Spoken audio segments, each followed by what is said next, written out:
Well, Live and Learn It is a nonprofit that provides academic opportunity to students in Title I DC public schools. And the way we do that is by using the city as an extension of the classroom. Washington, D.C. is fortunate to have museums, memorials, natural parks, things like that people come from around the country to take advantage of. But many students growing up right here in Washington, D.C. don't have opportunities to take advantage of them. So for example, if you're studying about the Civil War in school, you can either sit in your classroom reading a textbook, or you can go down to Lincoln Memorial. You can go to Ford's Theater and see where Abraham Lincoln was shot. You can go across the street to the Peterson's boarding house and see where he actually passed away. You can go up to Lincoln Cottage and see where he worked on the Emancipation Proclamation. So instead of having these concepts just be abstract things you read about in the book, you're actually out there seeing them and doing them in a way that makes it come to life. So we're trying to create those opportunities for students who otherwise don't get them.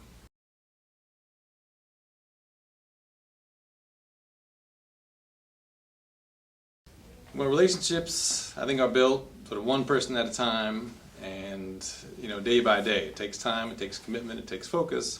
And Live and Learn It is really a grassroots organization. We work in 23 schools, and each one of those schools has been a relationship that we've built individually. So it's school by school, classroom by classroom, person by person. And the way we really try to build relationships is by getting to know people, talking to people, and even more important than talking to people is listening to people and hearing what they have to say.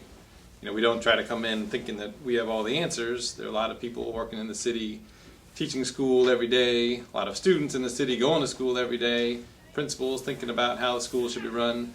So the more that we can talk to all those people and think with them, not try to think for them, but think with them about how we can use all these great resources that DC is fortunate enough to have, and how we can use those to help inspire and motivate and teach students, then the better we're going to be.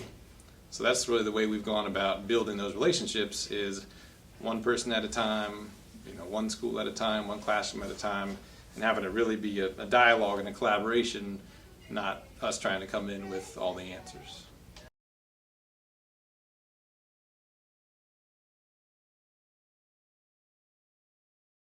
Native Washingtonian. I grew up here in Washington, D.C., and I went to DC Public Schools for elementary school and junior high school. My mom taught in DC Public Schools for about 25 years.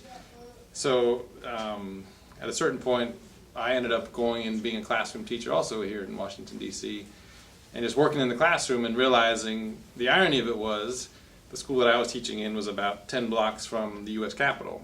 And there I found myself one day, we were learning about the 3 branches of government, and we're talking about the legislative branch of government, and we could practically look out the window and see the legislative branch of government down the street. And it occurred to me that we're really missing out on an opportunity here if we don't figure out a way to go down there and use the U.S. Capitol as a learning tool. So that's what I started doing from that day, is thinking about, well, how can the topics we're studying in the classroom connect to the opportunities in and around DC? And once I saw the impact on my students of that trip to the Capitol and other trips like that we took, I realized that this was some program that we should try to create, so it's not just for one set of students at one school, but so lots of students at lots of different schools can have those opportunities.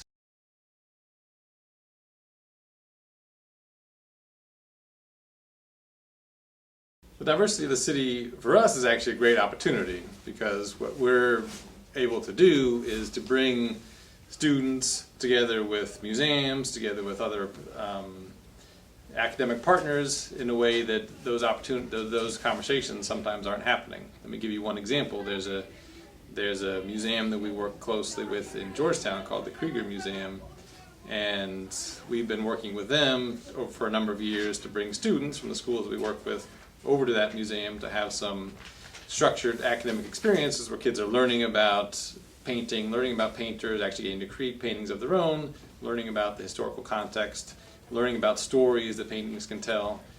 And just recently, a good example of that collaboration is we've just developed a new program with the Krieger Museum focused on, it's called Hear Art, See Music. And so students are learning both to look at paintings and think about paintings. Look at art, in this case it's masks, African masks, look at masks and think about them, and also to learn how to do some drumming. So it's sort of a connection between the music and the art in a way that teaches and inspires students.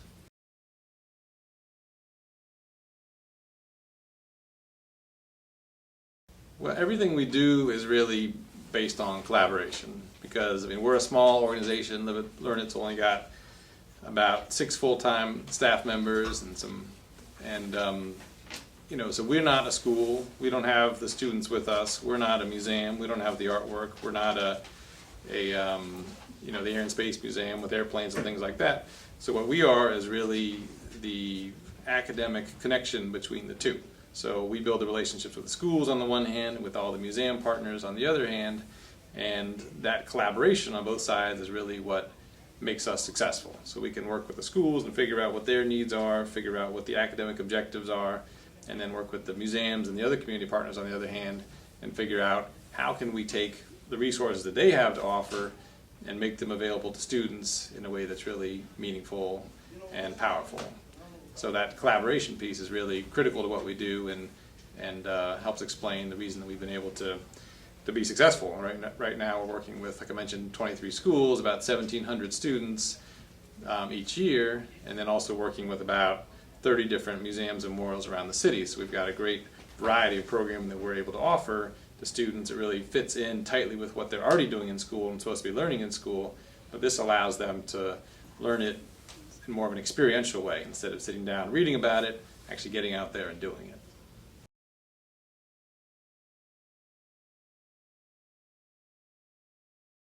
One of the challenges working in education, I think working in education in Washington, D.C. in particular perhaps, is that there's a lot of change going on. There's a lot of turnover in the schools, where teachers come and go, principals come and go, down the central office. There have been a number of leadership changes as well.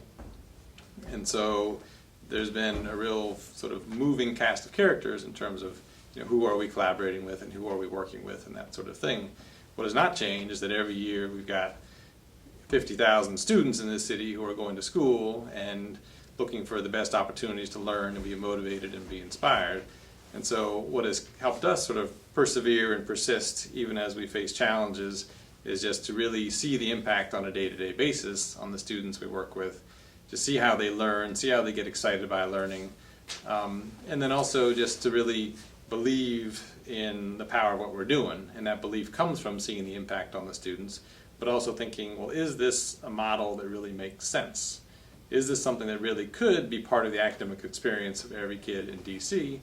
And we think it is. I mean, after all, we have all these great resources right here, museums, memorials, monuments. We've got all these students right here too. The challenge is how can we utilize those resources in an effective way? So it's not let's hop on the bus and go to the zoo and have a picnic. It's actually let's think about how do we make these experiences academically rich, to support student learning, help students do better on the test, help students be more creative thinkers, be more critical thinkers, help them give students the tools they'll need in college, in life, and beyond. So ultimately, I think for us, there's a sense that the impact that we see in the classroom, the impact that we hear when we talk to teachers, and the opportunity out there in terms of these great resources that DC has to offer are ones that we just can and should take advantage of.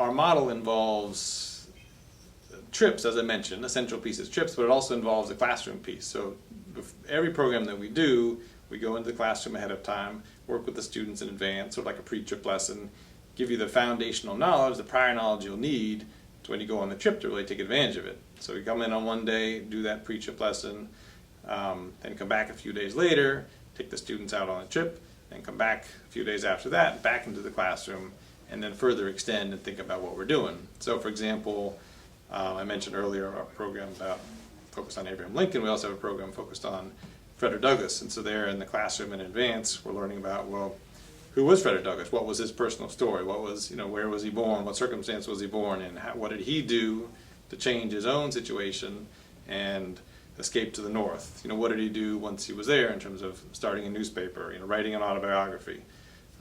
Learning about the abolitionist movement in general and sort of his involvement with that.